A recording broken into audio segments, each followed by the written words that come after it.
Soy chofer de una aplicación de transporte en Tepotzotlán desde hace más de 5 años. He manejado de madrugada bajo tormentas, con calles vacías, borrachos agresivos e até gente que me pagó con monedas de colección. Pensaba que ya nada me podía sorprender, pero esa noche, esa maldita noche cambió mi forma de ver todo. Hasta el día de hoy no puedo dejar de pensar en lo que viví, y lo peor es que no fue algo que solo me pasó a mí. Eran más de las 2 de la mañana y el cielo parecía estar cayéndose sobre la ciudad. La lluvia golpeaba el techo de mi coche como si alguien arrojara piedras desde el cielo. El agua cubría las calles y el parabrisas apenas me dejaba ver. Aún así, me estacioné en una pequeña tienda cerrada cerca del centro. Ahí suelo esperar viajes cuando la noche se pone lenta. No había un alma en la calle. El único sonido era el de la tormenta y mi propia respiración. Pasaron unos 15 minutos sin ninguna notificación. Me estaba planteando volver a casa cuando el celular vibró. Una solicitud. El punto de partida estaba a 27 minutos de donde yo estaba y el destino final era más lejos aún, en dirección a Los Encinos. Normalmente no acepto recorridos tan largos en una noche así, pero algo me dijo que lo hiciera. Tal vez por aburrimiento, tal vez por necesidad. Acepté el viaje, encendí los faros y comencé a conducir. Las calles se volvían cada vez más vacías, como si la ciudad entera hubiera sido evacuada. Solo la tormenta seguía conmigo. Había algo inquietante en el ambiente, como si el agua estuviera limpiando algo más que el pavimento. Mientras avanzaba, las señales desaparecían. El GPS aún funcionaba, pero me guiaba por caminos que no recordaba haber visto nunca, como si me llevara fuera de todo lo conocido. A la altura del kilómetro 32, pasé por un pequeño cruce rural. No había casas, ni postes, ni anuncios, nada. La pantalla del celular parpadeó, indicándome que faltaban 3 minutos para llegar al punto de recogida. No lo sabía aún, pero en ese momento ya no había marcha atrás. Fue entonces cuando algo en mí cambió. Me acomodé en el asiento, tragué saliva y me preparé para enfrentar lo que fuera, porque, aunque parezca exagerado decirlo, algo dentro de mí sabía que esa noche no iba a ser como cualquier otra. Y si tú eres de los que disfrutan historias como esta, suscríbete y activa la campanita. Créeme, lo que estás a punto de escuchar te va a dejar pensando por días. El GPS me marcaba una ruta que honestamente nunca había recorrido. Aunque conozco bien Tepotzotlán y sus alrededores, esa dirección me llevaba hacia caminos de terracería alejados del área urbana. Con cada kilómetro que avanzaba, los faroles se volvían menos frecuentes y las construcciones desaparecían. A los costados solo había árboles empapados por la lluvia y tierras baldías. El sonido de la tormenta se mezclaba con el crujir del pavimento roto bajo mis llantas. Mientras conducía, empecé a pensar en quién podría haber solicitado un viaje en ese lugar y a esa hora. ¿Alguien varado? ¿Una emergencia? ¿Un bromista? Nada tenía sentido, pero algo me decía que no debía cancelar. Tal vez fue la forma en que todo parecía tan silencioso, tan perfecto para que algo saliera mal. Y sin embargo, seguí adelante, convencido de que solo sería una historia rara más para contar. Pasé por un puente de concreto angosto, rodeado de vegetación, y justo al final del tramo, el GPS anunció que faltaban 500 metros. Encendí las luces altas del coche, pero no vi absolutamente nada. Ni una casa, ni un poste de luz, ni siquiera un camino de acceso. Solo lodo, ramas y oscuridad. Reduje la velocidad al mínimo y avancé los últimos metros hasta llegar al punto exacto señalado en la pantalla. Puse el auto en neutral y me quedé mirando hacia el frente. La lluvia caía tan fuerte que el sonido dentro del coche era ensordecedor. Revisé la pantalla para confirmar que estaba en el lugar correcto. Lo estaba. Esperé un minuto. Nada. Esperé 2. Nadie aparecía. Me incliné hacia la derecha tratando de ver si alguien se acercaba desde el monte. Nada. Saqué el celular del soporte y escribí un mensaje para el usuario. Hola, ya estoy aquí. ¿Dónde estás? Apenas terminé de escribir, algo se movió por el retrovisor. Sentí un escalofrío instantáneo. Giré la cabeza y ahí estaba. Un hombre caminando hacia el coche desde la parte trasera. No lo vi venir por el camino. No escuché pasos. No había absolutamente nada un segundo antes, y ahora estaba ahí. Se acercó sin correr, pero con paso firme. Tenía puesto un impermeable oscuro, el rostro casi oculto por la capucha. Cuando llegó a la puerta trasera, simplemente la abrió y se metió sin decir una palabra. El olor a tierra mojada invadió el auto. Yo apenas logré pronunciar: ¿Eres tú, Fernando? Él levantó el rostro solo lo suficiente para que sus ojos se encontraran con los míos por el espejo. Sí, tú eres Emiliano, ¿verdad? Asentí. Confirmado. Era mi pasajero, pero algo en su tono me hizo sentir que, desde ese momento, ya no era yo quien conducía. Él había tomado el control sin siquiera tocar el volante. Durante los primeros minutos del trayecto, el silencio era tan denso que podía escuchar el golpeteo de las gotas rebotando sobre el techo del auto como si fueran relojes marcando una cuenta regresiva. Lo miraba por el retrovisor cada tanto, y aunque su rostro estaba parcialmente cubierto por la capucha empapada, sus ojos permanecían fijos. No en el camino, no en su celular, sino en mí. La forma en que se sentó también era extraña. Eligió el asiento central de la parte trasera, aunque los laterales estaban vacíos y más cómodos. Eso lo mantenía justo en el ángulo perfecto para observarme. No era común. Nadie se sienta ahí, a menos que quiera incomodar. Intenté romper la tensión con una simple pregunta. ¿Todo bien? ¿Llovía muy fuerte por aquí? No respondió. Solo bajó la mirada por un instante y luego volvió a clavarla en el espejo retrovisor.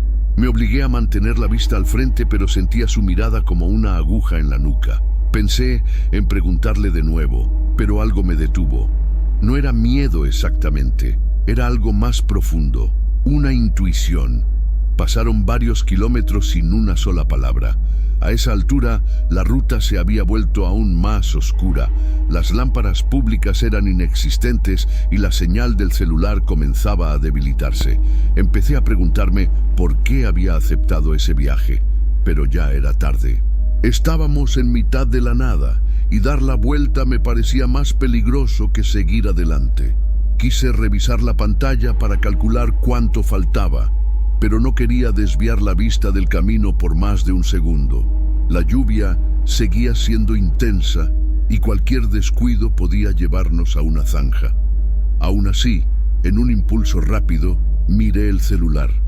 Faltaban poco menos de 20 minutos. Fue entonces cuando noté algo más inquietante. Él no llevaba bolso, mochila, ni siquiera un celular visible. Sus manos estaban apoyadas sobre las piernas, firmes, inmóviles. No miraba por la ventana, no reaccionaba a las curvas o a los frenos. Era como si no tuviera destino, como si su único propósito fuera estar ahí, dentro de ese coche, conmigo. ¿Vas a casa?, pregunté, intentando sonar casual.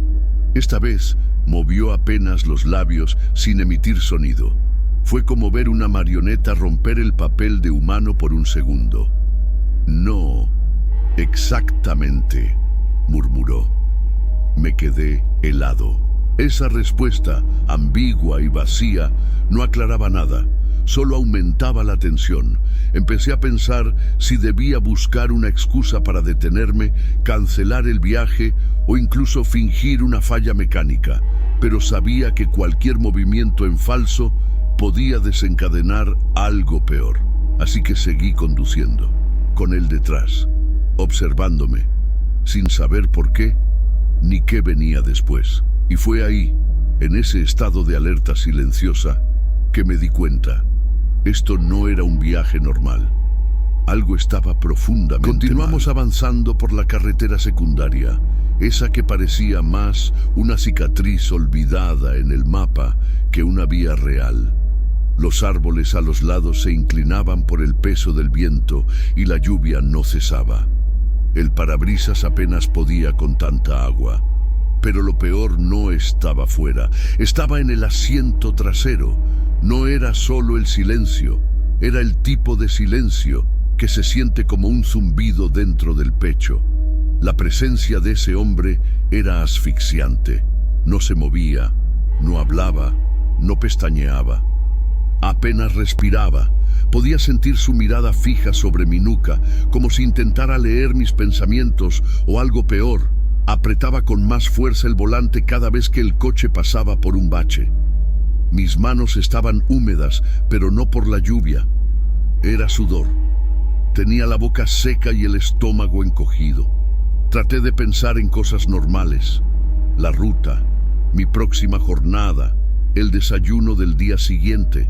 Cualquier cosa que me sacara de esa sensación de encierro, de estar compartiendo espacio con alguien que simplemente no encajaba. Por reflejo, miré otra vez el retrovisor. Él no había cambiado de postura. Seguía en el centro del asiento, con la capucha bajada apenas por encima de los ojos. La única diferencia era que ahora sus manos estaban entrelazadas, como si estuviera rezando. Pero no parecía un gesto de fe. Era más como si se estuviera conteniendo. La aplicación mostraba que faltaban unos 15 minutos para llegar al destino. Un pequeño rancho en las afueras de El Mirador. Pero la ruta que él me había pedido tomar era diferente y nos alejaba cada vez más del camino original. Pensé en mencionarlo, pero dudé. ¿Y si reaccionaba mal? ¿Y si no quería que llegáramos al destino? Entonces, como si me hubiera escuchado pensar, dijo algo por primera vez desde que subió. ¿Te has sentido observado aunque no haya nadie? La pregunta me heló por dentro. No por lo que dijo, sino por cómo lo dijo. Su voz era baja, rasposa, y no tenía ninguna emoción. Era como si no le hablara a mí, sino a sí mismo. No respondí. Solo asentí, esperando que eso bastara para que guardara silencio de nuevo. Lo hizo. Pero no era alivio lo que sentí. Era anticipación. Sabía que estaba esperando algo. Una reacción. Un momento. En ese instante, el camino se volvió más estrecho y lleno de lodo. El coche empezó a deslizarse un poco en las curvas. Reduje la velocidad y me enfoqué en mantener el control, pero por dentro ya lo había perdido. El miedo había tomado el volante y yo solo seguía el impulso de seguir adelante. Lo supe entonces. Algo estaba por pasar. Algo que no tenía vuelta atrás. El camino comenzó a cambiar. Ya no era asfalto dañado o pavimento irregular. Ahora era tierra mojada, lodo resbaladizo y ramas caídas por la tormenta. La aplicación marcaba un desvío claro, una curva que debía tomar hacia la izquierda para entrar en la colonia rural de El Mirador. Pero justo antes de llegar ahí, él habló otra vez. «No, por ahí no. Toma esta brecha», dijo, señalando con un leve movimiento de la cabeza una vereda apenas visible que se adentraba en el monte. No estaba en el mapa, ni siquiera parecía un camino real. Era un paso de tierra, apenas iluminado por mis faros. Dudé. «¿Estás seguro? Esa ruta no aparece en la aplicación». «Sí», respondió seco, sin dar más explicaciones. La forma en que lo dijo no fue una sugerencia, fue una orden. Sentí como mi pulso se aceleraba. Era uno de esos momentos donde cualquier decisión podía cambiarlo todo. Pero estaba atrapado. Si me negaba, ¿cómo reaccionaría? ¿Estaría armado? ¿Me haría algo? Tomé la brecha. El coche crujió al pasar por ramas mojadas. A cada metro, el lodo hacía que las llantas patinaran y tuviera que corregir el volante. El parabrisas ya no me daba visibilidad clara, y la vegetación cerrada hacía que el cielo nocturno desapareciera por completo. Conduje en silencio, Él también, pero su cuerpo ahora estaba más tenso. No supe si era por el frío o por otra cosa. Sentía que estaba a punto de hacer algo, como si estuviera esperando que bajara la guardia. En un momento noté que estaba murmurando algo. No entendía las palabras. Era como si hablara en voz baja consigo mismo, repitiendo frases o pensamientos. Quise fingir que no lo notaba, pero el ritmo monótono de susurros empezó a hacerme perder la concentración. Pensé en detenerme y decirle que no podía continuar por esa ruta, que el coche no aguantaría más. Pero entonces, antes de que pudiera hablar, él soltó otra orden. «Detente aquí». Frené con cuidado. El lodo hizo que el coche se deslizara un poco. Miré a mi alrededor. No había nada, ni luces, ni casas, ni señales de que alguien viviera cerca. Solo árboles mojados y oscuridad absoluta. ¿Aquí? ¿Seguro?, pregunté, esperando que dijera que era un error. Él solo asintió y, sin quitar la vista de mí, extendió la mano hacia la puerta. Pero entonces notó mi celular. Estaba en el soporte del tablero, mostrando la aplicación aún abierta. Su nombre, su foto, la ruta, todo estaba ahí. Lo observó unos segundos, luego bajó lentamente la mano. Fue ese instante, ese momento de pausa lo que cambió todo. Yo no sabía aún lo que él pensaba hacer, pero lo que fuera, estoy convencido de que lo estaba reconsiderando. Durante unos segundos eternos, ninguno de los dos se movió. Yo con las manos firmes sobre el volante, fingiendo calma. Él, con la vista clavada en mi celular, como si acabara de recordar algo importante. No era solo curiosidad, era tensión, una alarma interna. Su mirada decía todo sin decir nada. Acababa de darse cuenta de que su identidad estaba registrada. Mi corazón latía con tanta fuerza que podía oírlo por encima del golpeteo de la lluvia. Sabía que si decía algo en falso o si me mostraba demasiado nervioso, podía empeorar la situación. Así que, sin pensarlo demasiado, tomé aire y solté con voz tranquila: «No te preocupes, ya cancelé el viaje desde acá. No te va a cobrar nada». Mentí, no había cancelado nada. Pero en ese momento, decir eso fue lo único que me pareció seguro. Quería que pensara que su nombre, su foto, su ubicación, todo desaparecería si simplemente se iba. Él no respondió, pero bajó la cabeza y sacó su celular del bolsillo de su chaqueta. Empezó a revisar algo en la pantalla. Yo solo podía ver el reflejo tenue de su rostro iluminado por la luz azulada. Estaba haciendo cálculos, considerando opciones, decidiendo qué hacer. No sabía si tenía algo encima, un cuchillo, una pistola o simplemente una intención que no necesitaba armas, pero esa duda me mantuvo completamente rígido. No quería tocar el celular, no quería hacer un solo movimiento que pudiera parecer una provocación. Después de unos segundos que parecieron una eternidad, levantó lentamente la cabeza. Me miró por el espejo con esos ojos vacíos. Y entonces, sin decir una palabra, abrió la puerta y salió bajo la lluvia. Cerró la puerta con suavidad. Caminó sin apuro hacia el monte, hacia donde no había absolutamente nada. La luz trasera del coche apenas iluminó su silueta, alejándose entre árboles. En cuestión de segundos, su figura desapareció en la oscuridad como si nunca hubiera estado ahí. Me quedé en el asiento con las manos aún en el volante. No me atreví a moverme durante al menos un minuto. Sentía las piernas adormecidas, la garganta seca, el pecho cerrado. Entonces, sin mirar atrás, puse el coche en marcha y salí de esa brecha tan rápido como las condiciones me lo permitían. Las ruedas derrapaban por el lodo. La lluvia no paraba, pero lo único que importaba era una cosa: alejarme de ahí, de esa ruta, de ese hombre, de esa decisión que no sé cómo salió bien. No sé qué lo hizo cambiar de idea. Tal vez fue ver su nombre en mi celular, tal vez fue pensar que alguien ya sabía que estaba conmigo, o tal vez simplemente cambió de objetivo. Lo cierto es que, aunque se bajó del coche, el miedo seguía viajando conmigo. El regreso por aquella brecha fue un trayecto que no olvidaré jamás. Cada árbol parecía observarme. Cada sombra entre la lluvia me hacía pensar que él podía aparecer de nuevo, salir de entre los matorrales, bloquear el camino o golpear la ventana del auto.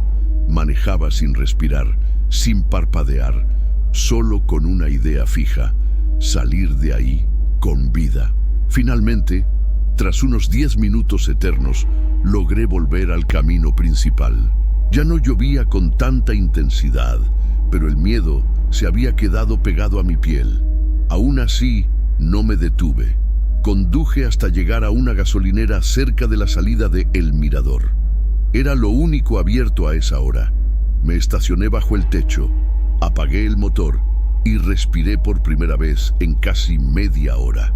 La sensación de estar a salvo era engañosa. Cerré los ojos, recosté la cabeza contra el respaldo y repasé todo lo que acababa de pasar. Sus palabras, sus gestos, la manera en que se fijó en mi celular. ¿Qué habría pasado si no lo hubiera visto? ¿Qué pensaba hacer antes de eso? Encendí mi celular, abrí la aplicación y verifiqué el historial del viaje. Ahí estaba su nombre: Saúl Int, joven, con cara tranquila en la foto del perfil. Nada en su imagen sugería lo que había sentido estando a su lado. Pensé en reportar lo ocurrido de inmediato, pero no tenía pruebas. ¿Qué diría? ¿Que me miró raro? ¿Que quiso bajarse en un camino sin destino? Necesitaba algo más sólido. Así que tomé una decisión que, en retrospectiva, fue lo más sensato que hice esa noche. Guardé una captura de pantalla de toda la información: su nombre completo, la ruta, el horario. Luego escribí una nota rápida con los detalles del lugar exacto donde se bajó. Todo, por si acaso. Esa madrugada volví a casa sin música, sin pensar en nada más. Al llegar, dejé el auto en el garaje y subí a mi cuarto. Intenté dormir, pero el silencio me resultaba tan opresivo como la lluvia de antes. Sentía que algo no había terminado, que esa noche aún tenía más para contarme. Y no me equivoqué. 3 días después, recibí una llamada que me revolvió el estómago. Era un agente de la policía de Zumpango. Me preguntó si había trabajado como conductor la noche del jueves. Le respondí que sí, y antes de que pudiera preguntar por qué, me soltó la frase que me dejó sin aire: estamos investigando la desaparición de una joven. Fue vista por última vez cerca de la zona donde usted realizó su último viaje esa noche. Me pidió que le contara todo, cada detalle, y fue entonces cuando comprendí que ese hombre no estaba simplemente raro, no estaba perdido, estaba ocultando algo. Y yo estuve a centímetros de ser parte de ello. No supe cómo reaccionar en ese momento. La llamada de la policía me descolocó por completo. Me senté en el borde de la cama con el celular en la mano y un nudo en la garganta. Aquel hombre, Saúl Int, se había bajado exactamente en la zona donde había desaparecido una joven 2 horas después. No sabían su nombre, no sabían si estaban conectados, pero yo lo supe de inmediato. El agente me pidió que asistiera a la comisaría para dar una declaración formal. Me presenté al día siguiente en la sede de Zumpango, con las capturas de pantalla que había guardado y todos los datos del viaje. El oficial que me recibió fue directo. Cualquier cosa, por mínima que parezca, podría ayudarnos. Así que le conté todo, desde la solicitud del viaje hasta cómo el pasajero reaccionó al ver su información en mi celular. Incluso describí su mirada, la forma en que hablaba, el camino que me pidió tomar. El oficial tomó nota de cada palabra y luego me pidió que marcara en un mapa el punto exacto donde se bajó. Pasaron los días y no tuve más noticias, pero no podía dejar de pensar en eso. La imagen de Saúl caminando hacia el monte bajo la lluvia volvía a mi mente constantemente. ¿Qué hizo después de bajarse? ¿A dónde fue? ¿Estaba solo? ¿O alguien lo esperaba? Cada vez que veía las noticias locales, buscaba alguna actualización. Nada, ningún avance. La joven seguía desaparecida, sin rastro, sin pistas. Era como si se la hubiera tragado la tierra. Y entonces llegó un mensaje del oficial. Quería hacerme unas preguntas adicionales, esta vez por teléfono. Me dijo que habían revisado las cámaras de seguridad de una tienda cercana a la carretera, a unos 3 kilómetros de donde dejé a Saúl. Había imágenes de él caminando solo por la zona unas horas antes de subirse a mi auto, pero después de eso, nada. Lo más perturbador fue lo siguiente. El rostro coincide con otras grabaciones de semanas anteriores. Parece que ha estado rondando por esa área varias veces, en diferentes horarios. Le pregunté si habían logrado identificarlo con otros datos. Me respondió que el número de teléfono estaba registrado a nombre de una mujer fallecida hace 3 años y la cuenta en la AP parecía haber sido creada apenas 3 días antes de nuestro encuentro. Era como si ese perfil hubiese sido hecho solo para tomar ese viaje conmigo. No volvieron a contactarme después de eso. Supuse que no había más que decir, pero yo no podía dejar de darle vueltas a todo, a cada palabra, a cada silencio de esa noche, y sobre todo a la idea más oscura que me cruzó por la mente. Tal vez esa joven no fue la primera, y yo podría haber sido el siguiente. Los días que siguieron fueron como un eco interminable de esa noche. Me despertaba sudando, con la sensación de que alguien me observaba desde el pasillo. Evitaba trabajar por las noches y si tenía que hacerlo, no aceptaba ningún viaje que no fuera dentro del área urbana de Tepotzotlán. Ya no confiaba en nadie. Los rostros de los pasajeros comenzaron a parecerme todos iguales. Cualquier movimiento extraño, una mirada demasiado prolongada, una dirección mal explicada, todo activaba en mí una alarma. Me convertí en una versión ansiosa de quien era antes, como si estuviera esperando que algo se repitiera, que él regresara, porque en el fondo esa era mi mayor inquietud, no haber cerrado ese capítulo. Saúl desapareció tan fácilmente como apareció. Nadie volvió a verlo, nadie más lo mencionó. Las autoridades no actualizaron nada sobre la investigación. Ni siquiera los medios locales volvieron a tocar el tema. Y eso me inquietaba más que si lo hubieran encontrado. La ausencia total de respuestas se convirtió en una sombra constante. Una noche, mientras revisaba antiguos registros de mis viajes en la AP, noté algo que me heló la sangre. Saúl no fue el primer pasajero extraño que recogí en esa zona.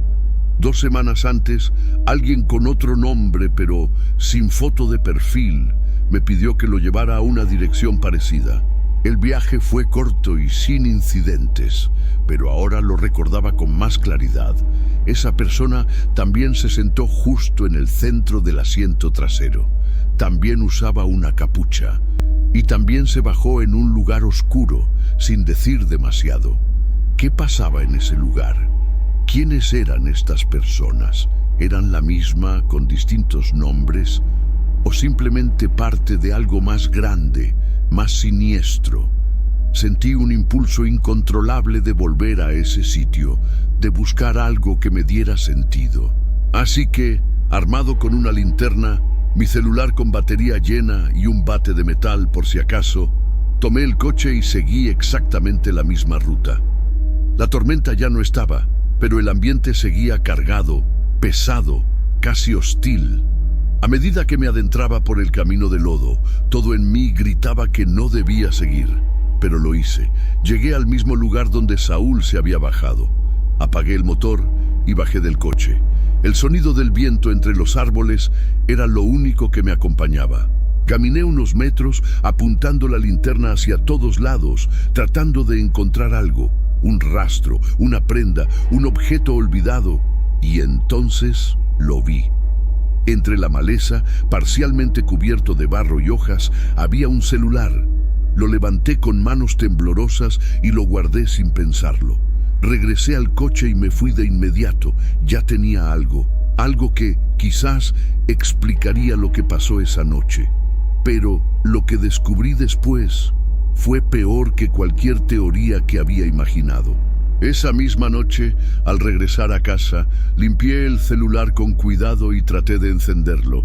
Estaba empapado, lleno de barro seco, pero por suerte no parecía dañado por completo. Lo conecté a la corriente, esperé unos minutos y contra todo pronóstico, la pantalla encendió. No tenía contraseña, solo una pantalla simple, sin fondo personalizado. Eso ya me pareció raro. ¿Quién deja un teléfono sin bloquear? Como si alguien quisiera que fuera encontrado. O como si a quien lo usaba no le importara más nada. Comencé a revisar las aplicaciones. No había redes sociales ni mensajes recientes, pero en la galería de fotos encontré algo. Muchas imágenes, demasiadas. Todas eran capturas de lugares oscuros, tomadas claramente por la noche. Fotos desde el interior de un coche, apuntando a casas, a ventanas iluminadas. Algunas incluso eran de personas vistas a lo lejos. Gente bajando de autos, entrando a sus casas sin darse cuenta de que estaban siendo fotografiadas. Y luego vi una que me dejó sin aliento. Era mi casa, tomada desde la calle. La ventana de mi sala encendida. Yo sentado en el sillón. Era yo. No había duda. Me congelé. Había más. Una carpeta llamada T02 contenía audios. Eran grabaciones de voz. Algunas eran susurros. Otras simplemente el sonido ambiente. Pero había una en particular donde se oía con claridad mi voz, hablando por teléfono con un amigo, una noche cualquiera. No recordaba cuándo fue, pero era reciente. Saúl me había estado grabando, me había estado siguiendo incluso antes de aquel viaje. Ese celular no era un simple olvido, era un mensaje, una prueba, una advertencia. Llamé a la policía de inmediato, entregué el celular, conté cómo lo había encontrado, lo que contenía, y reiteré mi sospecha de que Saúl era responsable de más cosas de las que nadie imaginaba. Pasaron 2 semanas hasta que me contactaron de nuevo. Lo que me dijeron cambió todo. En una de las fotos que había en el celular se veía claramente a una joven entrando a una tienda. Al analizar la imagen y ampliarla, confirmaron que se trataba de la chica desaparecida. Pero la parte más perturbadora era otra. La foto fue tomada el mismo día en que hice el viaje con Saúl. No había rastros de él en ningún otro lado. Su identidad era falsa. Su registro en la aplicación había sido creado con documentos manipulados. Nadie sabía quién era realmente. El caso sigue abierto hasta hoy. Pero la policía me dijo una frase que nunca olvidaré. Gracias a que se bajó del coche, estás vivo. Y aunque intento seguir con mi vida, con mi trabajo, con mis noches, nunca volví a ser el mismo. Cada rostro en el asiento trasero es una pregunta sin respuesta. Cada viaje, una posibilidad de no volver. Porque aprendí que el miedo no siempre se presenta con gritos o violencia. A veces, el miedo viaja en silencio, sentado justo detrás de ti.